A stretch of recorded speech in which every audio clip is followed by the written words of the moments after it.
साथ संगत जी, प्यार से कहना निरंकार। बस एक ख्याल आया कि हमारे को जब ये ब्रह्म ज्ञान की दात प्राप्त हो गई है, हमको अपना असली रूप पता लग गया है क्या है, तो अब बस इस परमपिता परमात्मा निरंकार को अपने रोम रोम से बांध लें। अगर हम ऐसे देखें कि जो भी चीज़ें हैं, कोई भी हैं, अगर शिक्षा लेनी है तो उसमें बहुत कुछ है लेने को। तो जैसे हम सब यही यत्न करें कि सेवा भी कर सकें, सुमिरन भी अधिक से अधिक करें, और सत्संग का भी ये जो इतना हमें सौभाग्य मिला है,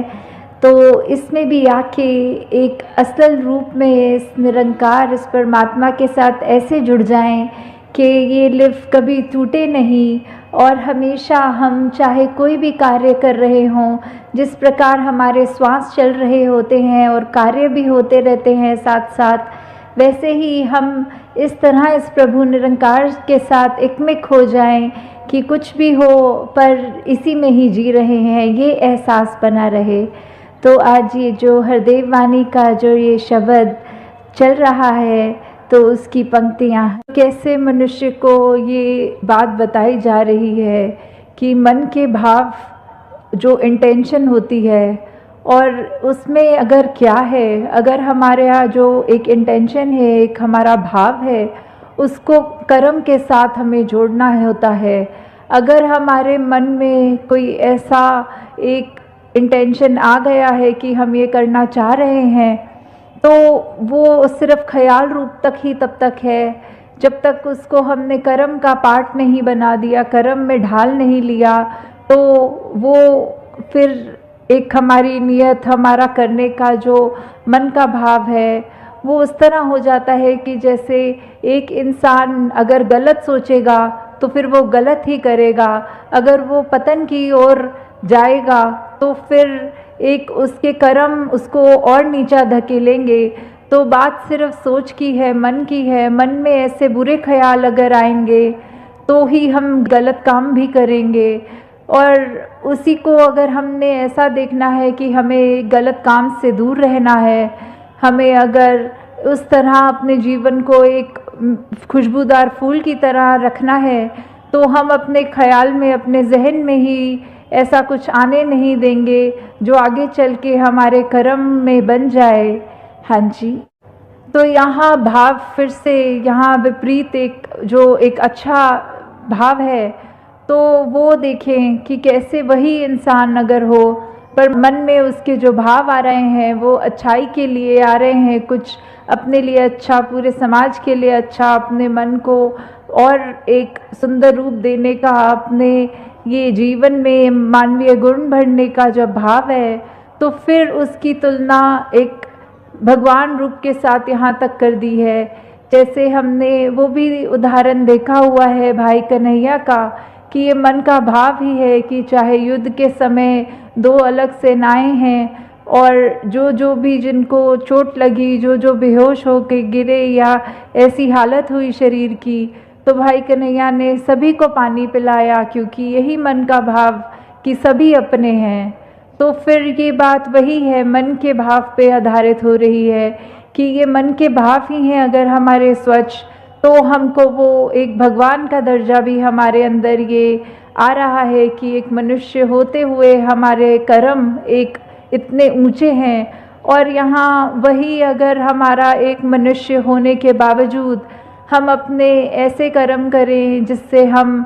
दूसरों को एक चोट पहुँचाएं, तो फिर हमारा इंसान का चाहे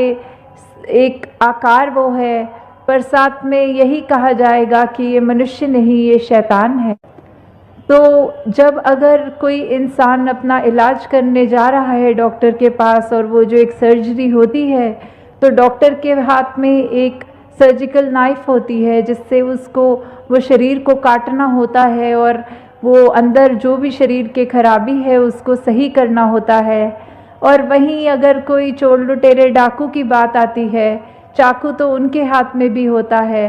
अब ये दोनों चाकू तो चाकू ही हैं, चाकू का उसमें कोई दोष नहीं है, वो तो जिसके हाथ में है, अगर कोई डॉक्टर के हाथ में है तो वो एक परोपकार का काम कर रहा है। वो चाकू वो किसी का शरीर ठीक करने के काम आ रहा है। और अगर वही चाकू एक डाकू के या किसी के ऐसे मन में है जिसके भाव ठीक नहीं है, तो फिर वो नुकसानदेह कार्य वही चाकू कर देता है। तो कैसे अगर हम ये बात को भी सोचें कि हम अगर अपनी नीयत ही ठीक रखें, तो हमारे लिए जो भी एक सामान है, एक इस दुनिया में जहाँ विचरण कर रहे हैं, पदार्थ हैं हमारे, हमें कैसे उनका हमेशा सदुपयोग ही करना है, ये मानते हुए कि परमात्मा ने दिए हैं तो बस उसका शुक्रिया है। और जो भी हमारे पास साधन है उसको सिर्फ परोपकार के लिए ही लगाएं। हाँ, तो यही उदाहरण आगे बढ़ता हुआ कि डॉक्टर ने तो फिर उस चाकू से रक्षा करी है एक इंसान की, और डाकू ने उसी इंसान को नुकसान दे दिया। तो ये बात ऐसी है कि नियत की ही बात है कि जब एक अच्छा कार्य हमें करना है, हमने उसकी तरफ अपनी ये ध्यान लगाया और सोचा इसको एक रूप दें अच्छा, तो वहीं से ही अगर जिस तरह हम सत्संग में भी आना चाहें, तो हम अपने घर से जब निकलते ही हैं सत्संग के लिए, तो ही हमारे मन में वो अच्छे सुंदर भाव आते हैं कि आज सत्संग जाना है, कुछ सीखना है, अपनी ज़िंदगी को और बेहतर करना है। तो वैसे ही एक अगर हम यात्रा अपनी कर भी रहे होते हैं, उसमें भी हमें ये निरंकार का एहसास लगता है कि टाइम से सत्संग पहुंच जाएं, अच्छे से महात्माओं जो भी बोलेंगे, किस रूप में बोलेंगे वो सुनेंगे भी, तो भी हमें अपने उसके बाद सत्संग का जब समाप्ति हो जाएगी तो कैसे वो सब भावों को अपने मन में बिठा के, अपने मन के भावों को शुद्ध करके अपने कर्मों में वो जब तक बातें नहीं डालेंगे तो उसका कोई फ़ायदा नहीं होगा। तो ऐसे ही इसी उदाहरण में भी कि ये डॉक्टर और चाहे एक डाकू की बात है, पर हम इसको किसी भी एस्पेक्ट में देखें, बात सिर्फ इतनी है कि मन अगर हमारा शुद्ध है, हमारी सोच शुद्ध है, तो हमारा एक भाव के बाद हम उसको कर्मों में भी एक शुद्धता डाल सकते हैं। तो कैसे एक इंसान का जो आकार है वो डॉक्टर का भी वही होता है, डाकू का भी वही होता है, एक अच्छे इंसान का भी एक मूर्त इस 2 आँखों, 1 नाक, होठ, कान ऐसा ही दिखता है इंसान वो। पर बात ऐसी आती है कि इंसान को देखकर हम ये जज नहीं कर सकते कि वो कैसा इंसान है। दिखने में सभी इंसान एक जैसे हैं, पर अगर हमें यही देखना है कि कौन इंसान कैसा कर्म कर रहा है, उसी से हमें पता लगता है कि हमें इस इंसान के पास जाना है, ये तो बहुत अच्छी बातें करता है, इसका जीवन देखो कितना सुंदर है, हमें इससे शिक्षा लेनी है, हमें इसके जैसा बनना है। और वहीं दूसरी ओर अगर इंसान हम ऐसा देखें जो कठोर वचन भी बोल रहा है, खुद भी परेशान है, औरों को भी परेशान कर रहा है, तो हम हरगिज़ उस इंसान के पास नहीं जाना चाहेंगे। तो इंसान ही है, ये 5 तत्व जो है वो हर इंसान में है, पर हम अपनी सोच, अपने दिल, हमारे पास जो ये चेतनता है, ये ब्रह्म ज्ञान है, हम उसका कैसे सदुपयोग कर रहे हैं वो हमारे हाथ में है। हम कैसे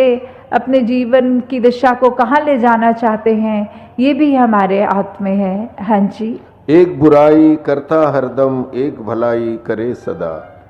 तो कैसे ऐसा ही इंसान जो हमेशा उसके पास अगर तो उसकी, जैसे अभी ये डॉक्टर का ही उदाहरण चल रहा है कि कैसे अगर तो एक डॉक्टर की भी मति खराब हो गई तो फिर उसको भी अगर वो सर्जिकल नाइफ मिलेगी तो उसने भी नुकसान पहुंचाना है। और एक अगर डाकू का भी उस समय हृदय में परिवर्तन आ जाए तो उसने भी वो चाकू हाथ में होते हुए किसी के चोट नहीं पहुंचा सकता। तो बात कोई ऐसी नहीं है कि हम संसार में काम क्या करते हैं, बात सिर्फ वो इरादे की, वो मन के भाव की और वो कर्म पे आ जा रही है कि कैसे हम वैसा एक इंसान बने जो हर एक का भला करे, या ऐसा इंसान जो दूसरे को नुकसान पहुंचाए। जैसे एक उदाहरण, एक अगर कुत्ते का आ रहा है जहन में कि कैसे एक शीश महल होता है जिसमें बहुत सारे अलग तरह के शीशे होते हैं, खड़े होके देखा जाए तो उसमें एक में पतले नज़र आएंगे, एक में मोटे और किसी में उल्टे अजीब तरह से जो हमारे आकार हमें दिखते हैं। तो ऐसे ही एक शीश महल में एक कुत्ता एक दिन बंद हो गया और फिर उसने जब अपने आप को इस तरह देखा तरह तरह के आकार में, तो वो पहले तो डर गया, पर उसको ध्यान में आया कि ये इतने सारे अजीब से कुत्ते हैं आसपास, मैं क्यों ना सभी को डरा दूं। तो वो अपनी पूरे दम से उनकी ओर भौंकता गया, पूरी रात भौंकता गया। और सुबह जब उसको शीश महल में और कोई व्यक्ति घुसे तो देखा वो कुत्ते की यात्रा समाप्त हो चुकी थी, वो उसकी मृत्यु हो गई थी। तो भाव इसके पीछे क्या है? वो कुत्ते ने तो सोचा मैं दूसरों को डराऊं, मैं दूसरों के लिए, क्योंकि वो मुझसे अलग दिख रहे हैं, मैं उनका नुकसान करूं। पर हकीकत में तो वो सिर्फ आईना ही था, वो अपने आप को ही इस तरह डरा रहा था, वो अपने आप का ही इस तरह नुकसान कर रहा था कि सुबह तक उसके शरीर में जान ही नहीं रही। तो कैसे हमने क्या नियत रखनी है, हमें कैसे अपना जीवन बनाना है, ये हमारे ऊपर खुद पे निर्भर करता है। हाँ जी। हित सोचें हर देव सभी का, सबके लिए सद्भाव हो। तो जहाँ सद्भाव की बात आती है, हित की बात आती है, कि हम हर एक का जब मन में सोचेंगे कि भला करना है, तो हम किसी के लिए कोई कुकर्म नहीं कर देंगे। हम ऐसा सोचेंगे कि अगर किसी ने कुछ नुकसान किया है हमारा, तो भी उसके लिए ये परमात्मा से यही अरदास रहेगी कि उसको क्षमा करना।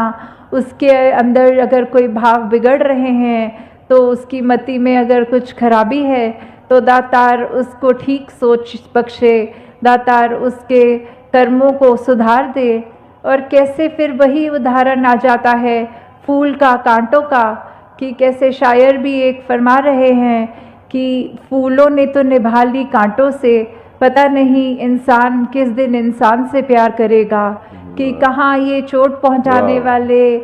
जो कांटे होते हैं, फूल तो उनके साथ विचरण कर रहे हैं, फिर भी उनसे नफरत नहीं कर रहे। ये पता भी है कि फूल की पंखुड़ी छुएगा अगर कोई व्यक्ति, तो उसके हाथ में खुशबू होगी, पर फिर भी अगर उसी के फूल के नीचे थोड़ा हाथ पंखुड़ी से नीचे लग जाए तो कांटे चुभेंगे उस इंसान को। तो ये बात जानते हुए भी फूल कोई अपना दर्जा ऊपर नहीं समझते, कांटों का नीचा नहीं समझते, बल्कि एक ही स्टेम के ऊपर दोनों रहते हैं। तो और साथ ही ये इंसान की बात आ रही है कि फूलों ने भी जहाँ कांटों से निभा लिया है, पर हम इंसान होकर एक परमपिता परमात्मा की एक अंश होकर भी अगर हम आपस में एक दूसरे से नहीं बोल पा रहे हैं, मन में भेद रख रहे हैं, जाति पाति का हो चाहे रंग का हो, किसी तरह का भी अगर हम दूसरे को अपने से नीचा सोच रहे हैं, तो ये हमारी ही सोच में इस तरह हमें निरंकार का एहसास में रंगे रहना है 24 घंटे। ऐसा जीवन हर एक के हिस्से आए। हमें अपनी ज़िंदगी से ये मन में भाव हटा दें कि हमको परमात्मा ने कुछ कम दिया है या दूसरे को ज़्यादा दिया है। सिर्फ हर एक का भला करते जाएं और जो हमें मिला है उसका सदुपयोग करके परमात्मा का शुक्राना करते जाएं। साथ संगत जी, प्यार से कहना, धार निरंकार।